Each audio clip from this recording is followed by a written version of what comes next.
I always say I'm not here to judge your silence. I'm here to beg for your voice.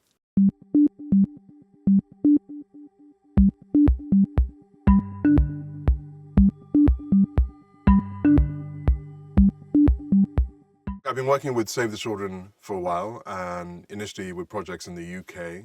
And as that relationship grew, I learnt more from the amazing data points they have on what's happening with children globally, from my country of birth, Nigeria, to Sudan, to Congo, of course, what's happening in Palestine, Gaza, and beyond. And it was clear to me that if I have the privilege of having a voice, what am I going to use my voice for if not help protect our most sacred, our most innocent?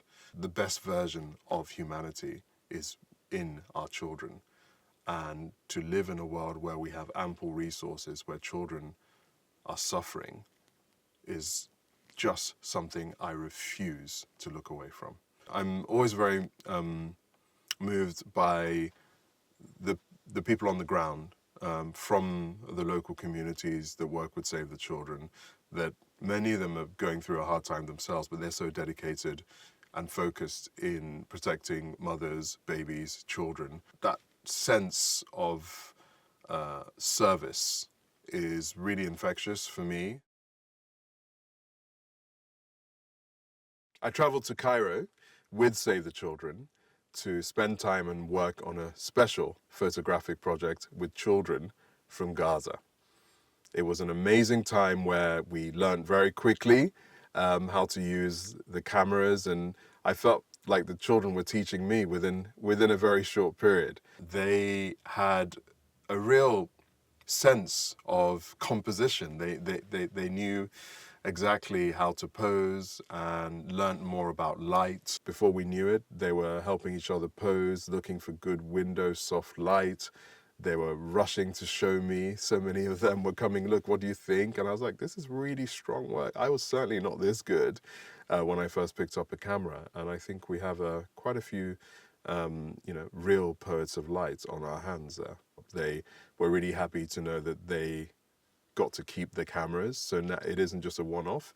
So they're going to be working with those cameras for as long as they have an interest in photography. When you're dealing with a group of people who a lot of their legacy, memories is under attack, under erasure, even as young children, they really immediately recognize the power of storytelling, whether it's oral history that's handed down or visual history through photography. And I think many of them want to hold the camera so they can make sure that their legacy, their culture will never, ever be erased.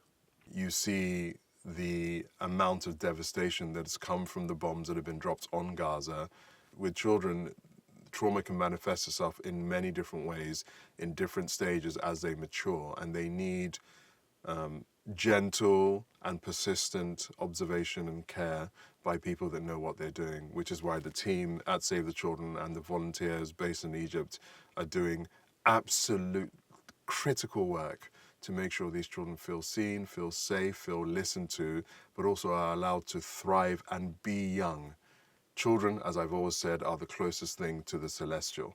They never chose any of this, and my God, they are innocent.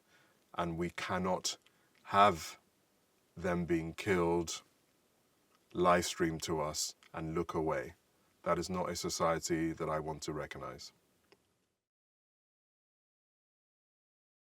I always say I'm not here to judge your silence. I'm here to beg for your voice. And if you're willing to go on a journey and see that your voice matters and your voice can save lives, your voice can pressure governments to actually do the right thing, then I think we can build bridges of a shared humanity. I mean, social media, it has its good and bad side. The good side is that you can find millions, if not billions, of like-minded people that see your voice or what you share on your platform and recognize themselves in feeling the same way. They can help you fundraise, they can help lobby the government. So you just end up with a global tribe of people. You know, things go viral within hours or even seconds. You can have a lot of noise, and it makes you realize that you're not alone in trying to do the work to safeguard, protect, and help children that are in very dangerous situations. We have so many resources, but those resources are held by a tiny group of people, and it is mainly children that are suffering the most.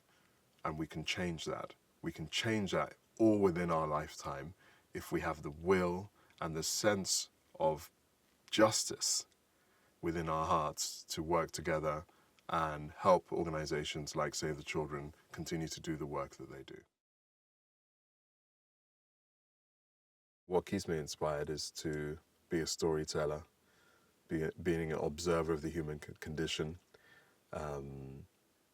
doing my work with Save the Children, and continuing to make sure that we all continue to swim upstream, even though there's a strong current against us, to have people see your art and hopefully feel something that is a call to action to make them go on their own journey of being an activist, or at least donating to humanitarian agencies that are doing really urgent work right now.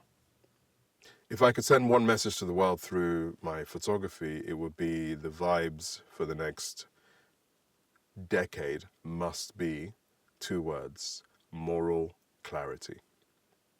When I hold a camera, I'm very clear on my responsibility and my duty of care to the subjects, always, you know. So for me, it's kind of inbuilt that I'm here to protect first and showcase their stories as they would like to be seen by the world, not as how the world decides who they think they are. My lens looks for truth. So I point my lens where sometimes people do not want to look. And I bring the truth of a people, also the grace and the protection that some of these people need with my lens. I've always said that my lens is my sword and my shield. It will fight for those that need a voice, but it also protect those that don't have a voice. And hopefully regular folk can see the images I take of these children and relate to it in a way that humanizes them. Because one of the tragedies of our press is that they have dehumanized so many brown and black children all over the world that have just lost the lottery of life, and by birth many of them have been born into a hellscape. And I believe those children deserve as much of a right to live as children in any other part of the world. I don't see myself as someone that's making art when I'm with any of the human beings that I photograph. I see myself as trying to mirror their truth. And I think a big part of why my images tend to have the sort of response that they have is that people see an honesty to them. You know, they're in this age of perceived perfection. My images go the other way and just look for truth. And maybe that's why people have the response that they've had with how I photograph humans.